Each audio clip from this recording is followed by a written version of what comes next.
Well, it's likely to be a major shot in the arm for former Sanitation Commissioner Kathryn Garcia's mayoral campaign. She received the coveted endorsement from the New York Times, saying her ideas and experience stand out in a crowded field. This as early voting in the primary will start 1 month from today. She's joining us right now. Democratic mayoral candidate Kathryn Garcia. Nice to have you back on Good Day New York. Oh, it's so nice to see both of you. All right, so if you were mayor of New York City right now, days after a shooting in Times Square where a 4-year-old was shot and wounded, what would you be doing? This has just been so shocking and so horrifying, the uptick in shootings across the city, not just in Times Square, but in many neighborhoods. We needed a plan before this. A plan to get guns off our street. That means paying people more for them. That means making sure that we have boots on the ground, that we have our officers out and enforced and that you see them.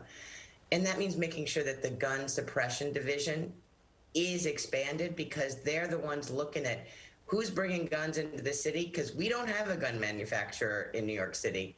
And these are illegal guns coming in. We've got to stop that by working with our federal partners. So, obviously, there's a lot of support for you in this town, but there are some people who say you were too tied to Mayor de Blasio. You did a lot of things under his administration. What has Mayor de Blasio done wrong that you will not do if you were given the chance to be mayor of New York City? So when I'm mayor of New York City, we will have plans in place. For example, what's happening in September?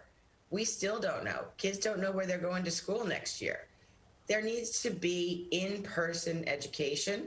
That is something that I will do on day one, but you also need to have emergency plans in place and listen to the science if we are in a health crisis.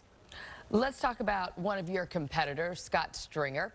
I was talking with one of the other candidates, and she said that he was a distraction and needed to step away from the race. What do you think? Look, I came out right away, I think before any other candidate, to say I believe Gene Kim, and it was time for him to withdraw from the mayoral race. This is a moment where we need really competent leadership that isn't distracted by other issues. I'm curious with the ranked choice voting that all of us are going to have to get used to. You're right in the middle right now. Is there a strategy that you have in place to cozy up to one of the other candidates, to affiliate yourself with them, so that if they get knocked out, you can then pull from their supporters? This campaign has been about the message, about making sure that we are talking to voters and asking them for their vote. New Yorkers take it very seriously. So the strategy has been both paid communications, but also the outreach, texting, talking to them, canvassing door to door, because we know that New Yorkers really want someone who understands how to get things done, and it's the message that wins. So we have not done some strategic alliance with another campaign. So obviously crime is a major concern to New Yorkers, but also fiscal stability.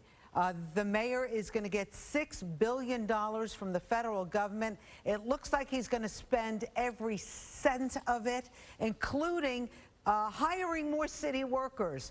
Are you concerned about that, that if you were put in office, that you would be working basically at a deficit? You know, when you dig into this budget, we do need to make investments, but you don't want there to be a fiscal cliff. When you are making long-term plans, you got to be able to stick with them. It's not as if we intend to lay off employees when these programs aren't funded anymore. It's just poor decision making. And what about Thrive, now under a new name, under the mayor's office? Do you see any changes on the streets of New York City? I mean, I'd really love like a real answer from you. So, you know, in terms of Thrive, it has not gotten to what I know all of us want to see, people who are really struggling with severe mental health issues. That is where we should be putting our money, is embedding mental health professionals with police officers to talk to those people who are on the street really struggling and make sure they're getting the services. So, we are going to recast a ton of stuff when I am in office. So you're not going to do anything like the man you worked for? It will be a new day. This is not a continuation of the old administration. Let's just talk about the struggle that people have with housing right now, with paying their rent and considering what the pandemic did, making sure that they're not evicted. Will you have anything in place that sort of addresses that? Absolutely, because we need to keep people in their homes, not only because it's good for tenants, but also because it is incredibly costly for the city when people become homeless. So when I'm mayor, we will get about $2 billion from the feds in the state for rental assistance to keep people who couldn't work during the pandemic in their homes. And we know that homes heal. So it is about being preventative about eviction, but also giving people the legal support should they end up in housing court. All right. Mima, where were you when you found out about the Times endorsement? How did you find out? Oh, so I was actually at the office and with my staff, and one of my staff members' boyfriends texted it to her, and she just turned her phone and showed me. And did you fall off your seat? Well, I was standing, but I think I just froze a little bit. Well, congratulations. It is a biggie for sure.